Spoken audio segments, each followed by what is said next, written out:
Welcome to the Crawford Institute, and this week, instead of doing a top 10, which I normally do on Mondays, I am going to do a figure feature. What's that, you say? I know I've never done one of these before, but a figure popped up that I would really like to highlight for folks, and I'll probably be doing these more often in the future. This is not a review, this is not an unboxing. I just want to point out a figure that is now shipping that you can use with multiple lines, and I wouldn't want you to miss out on it and not realize it's out there.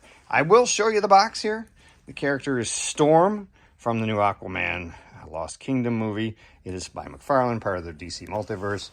Oh, you can see how big the box is.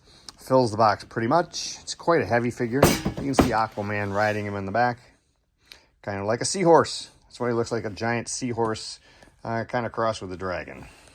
So, this is what you're looking for. It's not too expensive. He costs about $30 for a Big Bad Toy Store. And here he is, and I'm using with the 112 Collective.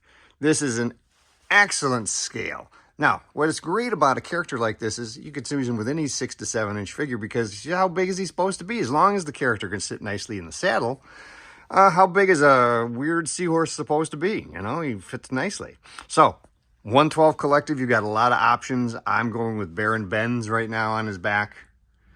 Of course, there's the other version of Baron Benz you could use.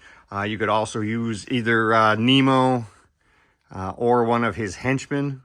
No reason you couldn't do that. You could, if you really want to get wild and crazy. I don't see why you couldn't use the squid-faced version of Atticus Doom. Put the claw on there like that. I think that would look good too.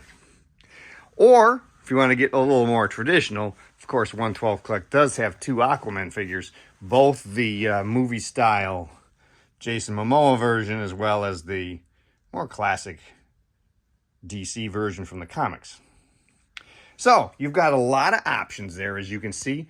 It's a good figure, like I said, reasonable, $30 or so. Not a lot of articulation. You're going to have a neck joint there, so you can move the neck back and forth slightly. The tail can turn where it attaches. And, of course, there's a ball joint up here at the top of the stand. And that, attaching that ball joint on the end of that steel rod that goes down into the base, that is going to take some effort. What you really, really want to do is use some heat. In this case, since you're going to be heating up the bottom of the figure and not the top of the steel rod there, I would suggest using a hairdryer. It looks a little easier than hot water. 10, 15 seconds is all you're going to need, and you will be able to push that very tight ball into the joint. Works great after that. He can lean and pose nicely with somebody riding on his back. So there you go. Our first figure feature here at the Institute. Now, make sure you subscribe. I hope you have a great week. And until on Wednesday, when I plan on doing another favorite collection, have a good one.